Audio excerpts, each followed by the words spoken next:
Yes, कैसे हैं आप लोग? तो आज हम लोग अपनी क्लास में मॉडल पेपर सॉल्व करने वाले हैं और पेपर बहुत इंपॉर्टेंट होने वाला है आप लोगों के लिए, क्योंकि पेपर ऐसा है कि इससे आपके एग्जाम में जो क्वेश्चन है वो आने के पूरे पूरे चांसेस। तो आप लोगों ने अगर पूरी थ्योरी क्लासेस कवर करी होंगी तो मॉडल पेपर आप लोगों को बहुत ही इजी लगने वाला है, क्योंकि पूरा जो मॉडल पेपर है आपकी जो आपका जो सिलेबस है उसी पे बेस्ड है। तो बिल्कुल पेपर जैसा ये पेपर है, जैसा आपके बोर्ड एग्जाम में पूछा जाएगा, बिल्कुल एज़ इट इज़ वैसा ही पेपर मॉडल पेपर के रूप में आपको यहाँ पे करने को मिलेगा। तो हम लोग एक मॉडल पेपर जो है अपने क्लास में सॉल्व करेंगे। तो यहाँ पर हम लोग पूरा मॉडल पेपर करने वाले हैं और वहाँ पर बिल्कुल डिटेल जो सॉल्यूशन है वो हम लोग करेंगे। हर एक प्रश्न का जो आंसर है वो यहाँ पर आपको देखने को मिलेगा। तो यहाँ पर मॉडल पेपर के साथ-साथ आपको उसका जो आंसर है वो भी देखने को मिलेगा, जिससे आपको क्वेश्चन के साथ-साथ उसका आंसर भी जो है वो क्लियर हो जाएगा। तो पहले हम लोग बहुविकल्पीय प्रश्न करेंगे, क्योंकि पेपर में जब आपको क्वेश्चन पेपर मिलेगा तो वहाँ पर जो पेपर का जो पैटर्न होगा बिल्कुल इसी प्रकार का होगा जिस प्रकार का आपका जो मॉडल पेपर है। वहाँ पर भी पहले बहुविकल्पीय प्रश्न होंगे, फिर अति लघु और फिर लघु, और उसके बाद कौन से होंगे, विस्तृत उत्तरीय होंगे। तो उसी पैटर्न पर जो बेस्ड मॉडल पेपर है उसी को हम लोग यहाँ पर सॉल्व करेंगे। तो आइए हम लोग अपना जो पेपर है उसको सॉल्व करते हैं। निम्नलिखित प्रश्नों में से सही उत्तर को छांटकर अपनी उत्तर पुस्तिका में लिखिए। निम्नलिखित प्रश्नों में से सही उत्तर को छांटकर अपनी उत्तर पुस्तिका में लिखना है। तो आप लोगों के लिए यहाँ पर ऑप्शनल जो क्वेश्चन है वो दिए हुए हैं, और टोटल क्वेश्चन कितने हैं बहुविकल्पी 20 है, और 20 आपको यहाँ पर करने होंगे। तो 20 में से 20 क्वेश्चन जो है वो करने होंगे, और हर एक क्वेश्चन का 1 नंबर आपको यहाँ पर जो दिया जाएगा। तो पहला क्वेश्चन है, कार्य से किस प्रकार की पहचान होती है? कार्य से किस प्रकार की पहचान विकसित होती है? सार्वजनिक, व्यक्तिगत, व्यावसायिक, आत्मबोध। तो जो कार्य होता है उससे किस प्रकार की पहचान विकसित होती है? सार्वजनिक, व्यक्तिगत, व्यावसायिक, आत्मबोध। तो कैसी जो पहचान है विकसित होती है? व्यक्तिगत जो पहचान है वो विकसित होती है। ऑप्शन नंबर जो बी है यहाँ पर राइट हो जाएगा। अगला क्वेश्चन है, पोषण का विशिष्ट क्षेत्र जो बीमारी के पोषण से संबंधित है क्या कहलाता है? नैदानिक पोषण, आहार चिकित्सा, व्यावसायिक, नैदानिक, चिकित्सकीय, पोषण उपचार। तो पोषण का विशिष्ट क्षेत्र जो बीमारी के पोषण से संबंधित है कहलाता है, क्या कहलाता है? नैदानिक पोषण, आहार चिकित्सा, व्यावसायिक, नैदानिक, चिकित्सकीय, पोषण उपचार। तो क्या कहलाता है? नैदानिक पोषण कहलाता है। ऑप्शन नंबर जो ए है यहाँ पर आप लोगों का राइट हो जाएगा।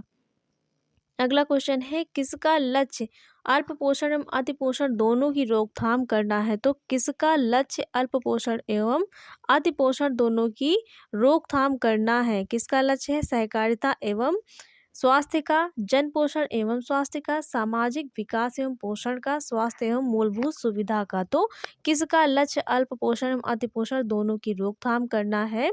जन पोषण एवं स्वास्थ्य का लक्ष्य क्या करना है? अति पोषण एवं अल्प पोषण दोनों की रोकथाम करना है। तो ऑप्शन नंबर जो बी है यहाँ पर आप लोगों का राइट हो जाएगा। अगला क्वेश्चन है, भारत में संरक्षित उत्पादन का उदाहरण कौन सा है?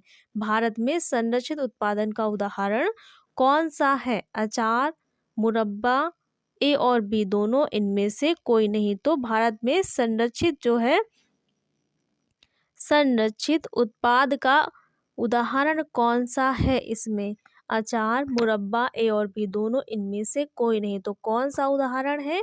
अचार भी है और मुरब्बा भी आता है संरक्षित उत्पाद के अंतर्गत। तो यहाँ पर जो ऑप्शन नंबर सी है करेक्ट हो जाएगा। ए और बी दोनों आंसर यहाँ पे राइट हो जाएंगे। अगला क्वेश्चन है, जनसंख्या की स्वास्थ्य, पोषक स्थिति और उत्पादकता का प्रमुख विरोधक है? कौन विरोधक है? जनसंख्या की स्वास्थ्य, पोषक स्थिति और उत्पादकता का प्रमुख विरोधक है। कौन विरोधक है? प्रोटोजोआ, खाद्य अपमिश्रण, भोजन, ये सभी। तो कौन विरोधक है? जो जनसंख्या की स्वास्थ्य पोषक स्थिति है उसकी जो उत्पादकता है उसका प्रमुख विरोधक इनमें से कौन सा हो जाएगा? प्रोटोजोआ, खाद्य अपमिश्रण, भोजन। तो यहाँ पर कौन सा हो जाएगा? भोजन हो जाएगा। तो ऑप्शन नंबर जो सी है यहाँ पर राइट हो जाएगा। अगला क्वेश्चन है, जन्म से लेकर 8 वर्ष तक की आयु अवस्था को माना जाता है। जन्म से लेकर के 8 वर्ष तक की जो आयु की अवस्था होती है, उस अवस्था को क्या माना जाता है? बाल्यावस्था, प्रौढ़ावस्था, शैशवावस्था, प्रारंभिक बाल्यावस्था। तो जन्म से लेकर 8 वर्ष तक की जो अवस्था होती है वो क्या कहलाती है? प्रारंभिक बाल्यावस्था कहलाती है। ऑप्शन नंबर डी यहाँ पर करेक्ट हो जाएगा। अगला क्वेश्चन है, समाज की मूल इकाई क्या है? समाज की मूल इकाई क्या है? परिवार, नागरिक, अधिकार, समूह। तो समाज की मूल इकाई में से कौन सी है? परिवार, नागरिक, अधिकार, समूह। कौन सी है? परिवार समाज की मूल इकाई है। ऑप्शन नंबर ए यहाँ पर करेक्ट हो जाएगा। अगला क्वेश्चन है, डिजाइन का मुख्य तत्व कौन सा है? डिजाइन का मुख्य तत्व कौन सा है? तो यहाँ पर डिजाइन का तत्व पूछा गया है, सिद्धांत नहीं पूछा गया है। तो सिद्धांत कितने होते हैं डिजाइन के? डिजाइन के कितने सिद्धांत होते हैं? 5 होते हैं। तत्व कितने होते हैं? 7 होते हैं। ये भी क्वेश्चन बन सकता है कि डिजाइन के सिद्धांत कितने होते हैं? तो 5 सिद्धांत होते हैं। तत्व कितने होते हैं? तो तत्व 7 होते हैं। यहाँ पर क्या पूछा गया है? डिजाइन का तत्व कौन सा है इनमें से? तो अनुपात, आवर्तिता, रंग, संतुलन। तो इनमें से जो डिजाइन का तत्व है वो कौन सा है? रंग जो है वो डिजाइन का तत्व है। ऑप्शन नंबर सी यहाँ पर करेक्ट हो जाएगा। और जो बाकी 3 है वो डिजाइन के सिद्धांत के अंतर्गत आते हैं। अगला क्वेश्चन है, फैशन उद्योग को समझने के लिए क्या समझना आवश्यक है? फैशन उद्योग को समझने के लिए क्या समझना आवश्यक है? फैशन, अस्थायी फैशन, शैली, ये सभी। तो फैशन के उद्योग को समझने के लिए इनमें से क्या समझना आवश्यक है? फैशन, अस्थायी फैशन, शैली, ये सभी। तो इन सभी को समझना आवश्यक है। अगर फैशन उद्योग को समझना है तो फैशन के क्षेत्र में इतनी जो भी सारी चीज़ें हैं, जैसे फैशन हो गया, अस्थायी फैशन हो गया, शैली हो गई, इन सबको समझना आवश्यक है। तो ऑप्शन नंबर जो डी है यहाँ पर करेक्ट हो जाएगा। अगला क्वेश्चन है, वस्त्रों में धब्बे एवं धूल को हटाते हुए इसकी इनकी किस विशेषता का ध्यान रखना चाहिए? तो वस्त्रों में जो धब्बे एवं धूल के दाग हैं, इनको हटाते समय कौन सी विशेषता का ध्यान रखना चाहिए? रंग का, चमक का, बनावट का, इन सभी का। तो वस्त्रों से धब्बे और धूल के दाग हटाते समय किसका ध्यान रखना चाहिए? रंग, चमक, बनावट, ये सभी। तो इन सभी का ध्यान रखना चाहिए। ऑप्शन नंबर डी यहाँ पर राइट हो जाएगा। अगला क्वेश्चन है, प्राचीन समय में व्यक्ति प्रायः कहाँ ठहरते थे? प्राचीन समय में जो व्यक्ति है वो कहाँ पर ठहरते थे? अपने संबंधियों के पास, अपने मित्रों के पास, धर्मशाला में, ये सभी जगह पर। तो जो प्राचीन समय है उसमें जो मित्र, उसमें जो व्यक्ति हैं वो कहाँ ठहरते थे? अपने संबंधियों के पास, अपने मित्रों के पास, धर्मशाला में, ये सभी। तो इन सभी जगह पर जो व्यक्ति हैं वो ठहरते थे। यहाँ पर जो ऑप्शन नंबर डी है वो करेक्ट हो जाएगा। अगला क्वेश्चन है, उपभोक्ता का प्राथमिक घटक निम्नलिखित में से कौन सा है? उपभोक्ता का प्राथमिक घटक निम्नलिखित में से कौन सा है? सामाजिक, आर्थिक, ए और बी दोनों, इनमें से कोई नहीं। तो उपभोक्ता का प्रथम प्राथमिक घटक निम्नलिखित में से कौन सा है? सामाजिक, आर्थिक, ए और बी दोनों, इनमें से कोई नहीं। तो ए और बी दोनों ऑप्शन यहाँ पर करेक्ट हो जाएगा। दोनों उपभोक्ता के प्राथमिक घटक के अंतर्गत आते हैं। ऑप्शन नंबर जो सी है यहाँ पर राइट हो जाएगा। अगला क्वेश्चन है, दैनिक समाचार पत्र, रेडियो एवं टेलीविजन किसका माध्यम है? दैनिक समाचार पत्र, रेडियो एवं टेलीविजन किसका माध्यम है? विकास पत्रकारिता का, विकास अभियान का, विकास प्रौद्योगिकी का, विकास संचार का। तो जो दैनिक समाचार पत्र है, रेडियो है एवं टेलीविजन है, ये किसका माध्यम है? विकास पत्रकारिता का, विकास अभियान का, विकास प्रौद्योगिकी का, विकास संचार का। तो किसका माध्यम है? विकास संचार का माध्यम है। ऑप्शन नंबर जो डी है यहाँ पर आप लोगों का राइट हो जाएगा। अगला क्वेश्चन है, निगमित संप्रेषण आधारित होता है, किस पर आधारित होता है? निगमित संप्रेषण आधारित होता है, किस पर आधारित होता है? पुस्तकों पर, वाद विवाद पर, जानकारी पर, कोई नहीं। तो जो निगमित संप्रेषण है वो किस पर आधारित होता है?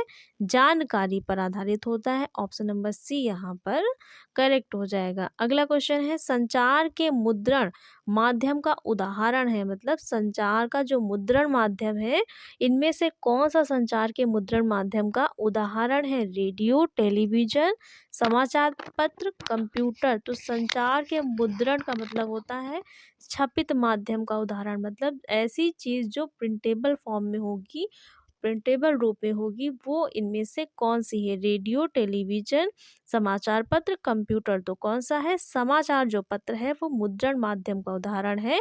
ये छपित सामग्री के रूप अंतर्गत आता है संचार की। अगला क्वेश्चन है, निम्नलिखित में से सुकार्यकी का लाभ कौन सा है? निम्नलिखित में से सुकार्यकी का लाभ कौन सा है? उत्पादकता को बढ़ाना, त्रुटियों को कम करना, दक्षता को बढ़ाना, ये सभी। तो सुकार्यकी का मतलब होता है अर्गोनॉमिक्स जो होता है उसका लाभ कौन सा होता है? उत्पादकता को बढ़ाना, त्रुटियों को कम करना, दक्षता को बढ़ाना, ये सभी। तो ये सभी लाभ इसके अंतर्गत आएंगे। यहाँ पर ऑप्शन नंबर जो डी है आप लोगों का करेक्ट हो जाएगा। अगला क्वेश्चन है, नैदानिक पोषण विशेषज्ञ अपनी सेवा प्रदान कर सकते हैं। कहाँ पर प्रदान कर सकते हैं? चिकित्सालयों में, शिक्षण संस्थानों में, औद्योगिक क्षेत्रों में और इन सभी में। तो जो नैदानिक पोषण विशेषज्ञ होते हैं वो अपनी सेवा कहाँ पर प्रदान कर सकते हैं? चिकित्सालयों में, शिक्षण संस्थानों में, औद्योगिक क्षेत्रों में, इन सभी जगहों पर। तो कहाँ कहाँ पर जो पोषण विशेषज्ञ हम अपनी सेवा प्रदान कर सकते हैं? इन सभी जगहों पर अपनी सेवा प्रदान कर सकते हैं। ऑप्शन नंबर डी यहाँ पर राइट हो जाएगा। अगला क्वेश्चन है, स्वरोजगार एवं वैयक्तिक रोजगार किस तरह का कार्यक्रम है? स्वरोजगार एवं वैयक्तिक रोजगार किस प्रकार का कार्यक्रम है? राजनीतिक सुरक्षा कार्यक्रम, सामाजिक सुरक्षा कार्यक्रम और आर्थिक सुरक्षा कार्यक्रम? कोई नहीं। तो कैसा कार्यक्रम है? कैसा कार्यक्रम है? राजनीतिक सुरक्षा कार्यक्रम, सामाजिक सुरक्षा कार्यक्रम, आर्थिक सुरक्षा कार्यक्रम? कोई नहीं। तो स्वरोजगार एवं वैयक्तिक रोजगार जो कार्यक्रम है वो सामाजिक सुरक्षा कार्यक्रम के अंतर्गत आता है। ऑप्शन नंबर बी यहाँ पर आप लोगों का राइट हो जाएगा। अगला क्वेश्चन है, भारत में खाद्य संसाधन हमेशा किस स्तर की गतिविधि के रूप में कार्यरत रहा है? भारत में खाद्य संसाधन स्तर हमेशा किस स्तर की गतिविधि के रूप में कार्यरत रहा है? आर्थिक, कुटीर, संरक्षण? कोई नहीं। तो भारत में जो खाद्य संसाधन स्तर है वो हमेशा कुटीर स्तर की गतिविधि के रूप में कार्यरत रहा है। ऑप्शन नंबर बी यहाँ पर आप लोगों का करेक्ट हो जाएगा। अगला क्वेश्चन है, खाद्य सुरक्षा मानक अधिनियम किस वर्ष पारित किया गया था? तो जो खाद्य सुरक्षा मानक अधिनियम है वो किस वर्ष पारित किया गया था? 2006 में, 2004 में, 2005 में, 2007 में। खाद्य सुरक्षा मानक अधिनियम किस वर्ष पारित किया गया था? तो किस वर्ष आया था? 2006 में आया था। ऑप्शन नंबर ए यहाँ पर आप लोगों का करेक्ट हो जाएगा। तो हम लोगों ने 20 क्वेश्चन जो बहुविकल्पी आपके एग्जाम में पूछे जाते हैं, शुरुआत में जितने 20 क्वेश्चन दिए जाते हैं मॉडल पेपर में वो कर लिए हैं। आगे के जो क्वेश्चन हैं डिटेल सॉल्यूशन के साथ हम लोग नेक्स्ट क्लास में करेंगे, क्योंकि क्लास बहुत बड़ी हो जाएगी और इससे आप लोगों को समझ में भी कम आएगा। तो कल हम लोग क्या करेंगे, अति लघु और लघु उत्तरी में जितने मॉडल पेपर में क्वेश्चन हैं वो सब कल वाली क्लास में कवर कर लेंगे। तो गाइस आप लोगों को क्लास कैसी लगी? और आप लोगों की एग्ज़ाम डेट भी आ गई है तो इसलिए हम लोग मॉडल पेपर अब कर लेते हैं, ताकि आप लोगों को जो पेपर का पैटर्न है वो समझ में आ जाए और आप लोगों को ये भी पता चल जाए कि आप लोगों की जो तैयारी है वो कहाँ तक हो चुकी है और कहाँ पर अभी आप लोगों को जो है तैयारी करनी है, किस किस पोर्शन में आप लोगों को जो चीज़ें हैं वो समझ में नहीं आई हैं। तो गाइस आप लोगों को क्लास कैसी लगी? अगर क्लास अच्छी लगी हो तो वीडियो को लाइक शेयर, चैनल को सब्सक्राइब करिएगा। Thanks for watching guys.